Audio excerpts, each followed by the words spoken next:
Puluhan WNI yang dibebaskan dari pusat penipuan di Myanmar tiba di kota perbatasan Thailand, Mae Sot, pada Kamis 27 Februari sebagai bagian dari upaya pemulangan berskala besar yang sedang berlangsung. Dua bus yang membawa WNI di dalamnya melaju melintasi jembatan persahabatan Thailand-Myanmar kedua disertai pengawasan polisi. Bus tersebut akan melintasi pos pemeriksaan, termasuk pemeriksaan kesehatan dan proses verifikasi identitas untuk membantu menentukan status mereka sebagai korban pusat penipuan atau karyawan legal. Jumlah pasti WNI yang tiba di Thailand pada Kamis belum diverifikasi. Lebih dari 7.000 orang dari seluruh dunia ditahan di kota perbatasan Myanmar saat mereka menunggu untuk pulang setelah dibebaskan dari pusat penipuan daring sebagai bagian dari tindakan keras Thailand, Myanmar, dan Tiongkok yang sedang berlangsung. Pemulangan berskala besar ini membebani sumber daya pemerintahan Thailand dan membuat pemulangan beberapa orang tertunda. Ke-7.000 orang itu hanyalah sebagian kecil dari ratusan ribu orang dari seluruh Asia Tenggara. Mereka sering dibujuk untuk bekerja di gedung-gedung di Myanmar, Kamboja, dan Laos, tempat mereka bekerja untuk melakukan penipuan terhadap orang-orang di seluruh dunia melalui hubungan asmara palsu, promosi investasi palsu, dan skema perjudian ilegal. Banyak yang berakhir di daerah-daerah ini direkrut dengan alasan palsu dan berakhir terperangkap dalam perbudakan virtual. Upaya penindakan dan pemulangan dilakukan tak lama setelah Perdana Menteri Thailand Paetongtarn Shinawatra berkunjung ke Beijing awal bulan ini, di mana ia memberitahu pemimpin Tiongkok Xi Jinping bahwa Thailand akan menindak jaringan penipuan tersebut.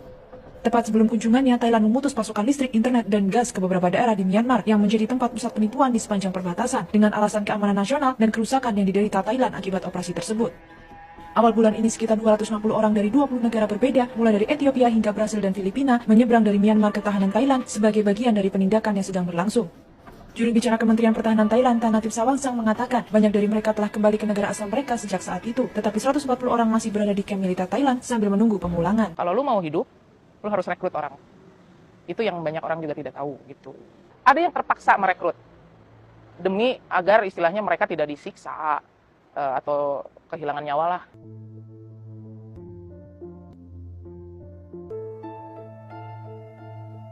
Tempat tinggal, makan, kesehatan, pokoknya semua udah ditanggung oleh perusahaan. Nah itu yang membuat saya tertarik, bukan gaji. Makanya kan orang-orang kan beranggapan pasti karena iming-iming gaji besar, bukan itu.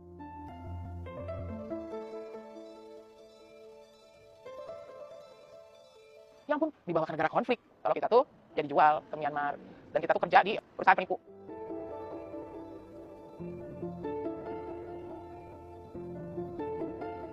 Awalnya cuma hukuman militer, lama-lama memang siksaan fisik. Itu udah ngelihat darah di lantai itu udah satu orang itu disiksa sama 8-10 orang dengan berbagai macam alat siksaan ya. Ada pipa besi, pipa paralon, rotan, cambuk kulit, cambuk kawat, alat setrum. Saya tuh pokoknya dari bulan Januari itu saya udah selalu diancam, kamu nggak berguna.